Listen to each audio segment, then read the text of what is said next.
పరమేశ్వర, ఎంత గొప్ప మార్పును తెచ్చావయ్యా. గత కొంతకాలంగా ఈ పురాతన శివాలయం జనాదరణ లేక ఆలయం చుట్టూ చెట్లతో ఉళ్ళ కంపలతో నిండిపోయి దీనావస్థకు చేరింది. ఈ ఆలయం యొక్క పరిస్థితి నా దృష్టికి రావడంతో 300 కిలోమీటర్లు ప్రయాణించి మన శివాలయాన్ని ఇలాంటి స్థితిలో చూసి తట్టుకోలేక బాధతో నేను చేసిన ఒక్క వీడియో ఎంతో మందిని కదిలేలా చేసింది. ఇలా ఉన్న ఈ ఆలయాన్ని ఇలా మార్చింది. ఈ మార్పు మనందరి ఐకమత్యం వల్ల సాధ్యమైంది. ఈ వీడియో కనీసం మీకు తెలిసిన 10 మందికి షేర్ చేయండి. ఈ గొప్ప విజయానికి గుర్తుగా ఓం నమః శివాయ అని కామెంట్ చేయండి. వందల ఆలయాలు ఎదురు చూస్తున్నాయి. వేలాది మందిలో చైతన్యం రావాల్సిన సమయం ఆసన్నమైంది. ఇక్కడ నా ఫాలోవర్స్ ఉన్నారు, ఈ ప్రాంత వాసులు ఉన్నారు. చిన్న పిల్లల దగ్గర నుంచి ముసలి వాళ్ళ వరకు అద్భుతమైన శ్రమదానం చేయడం జరిగింది. ఉదయం నుంచి సాయంత్రం వరకు ఒక పక్క మనుషులు పనిచేస్తుంటే మరో పక్క 2 ట్రాక్టర్లు మరియు జేసీబీతో చెత్తను శుభ్రం చేయడం జరిగింది. దాదాపు 16 ట్రాక్టర్ల చెత్తను ఇక్కడ నుంచి తొలగించడం జరిగింది. అలా మా యొక్క శ్రమదానం ఈ ఆలయానికి పునర్జీవం పోసింది, ఒక వెలుగునిచ్చింది. ఆలయం దగ్గర మొక్కలను కూడా నాటాం. ఇక్కడ పాల్గొన్న వాళ్ళందరికీ అద్భుతమైన భోజనం అందించడం కూడా జరిగింది. 5 మంది పురోహితులతో వేద మంత్రాల సాక్షిగా మా అందరి సమక్షంలో శివయ్యకు మహారుద్రాభిషేకం చేయడం జరిగింది. ఓం నమః శివాయ అనే శివనామ స్మరణాన్ని దీపాలతో వెలిగించాం. ఆ దీపాల వెలుగులో ఈ పురాతన శివాలయం తిరిగి పునర్జీవం పోసుకుంది. నిజంగా ఆ క్షణం నేను పొందిన అనుభూతి, ఆనందం మాటల్లో వర్ణించలేనిది. ఆ సన్నివేశం చూడటానికి నా 2 కన్నులు సైతం చాలావేమో అన్నట్టుగా అనిపించింది. ఎంతటి అదృష్టాన్ని కలిగించావయ్యా శంకర,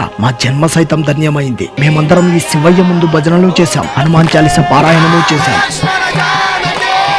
ఇలాగే ప్రతి ఊరిలో, ప్రతి గ్రామంలో యువతీ యువకులు, గ్రామ పెద్దలు అందరూ కలిసి ప్రతి పురాతన ఆలయాన్ని తమ సొంత ఇంటి వలె భావించి తిరిగి బాగు చేసుకుని పూజలు అందించగలిగితే ఒక్క పురాతన ఆలయం కూడా శిథిలమైపోదు. చివరగా ఒక్క మాట, కేవలం ఒక్క రోజు కొంతమంది కొన్ని గంటల సమయం కేటాయిస్తేనే ఇంత గొప్ప మార్పు తీసుకురాగలిగినప్పుడు కోట్లాది మంది సమూహం ఉన్న మనం మన ఆలయాలన్నింటినీ తిరిగి బాగు చేసుకోవడానికి ఎంత సమయం పడుతుందో ఆలోచించండి. ఈ ఆలయం తెలంగాణ రాష్ట్రం షాద్నగర్ నియోజకవర్గం జానంపేట్ వివేకానంద కాలనీలోని పురాతన శివాలయం.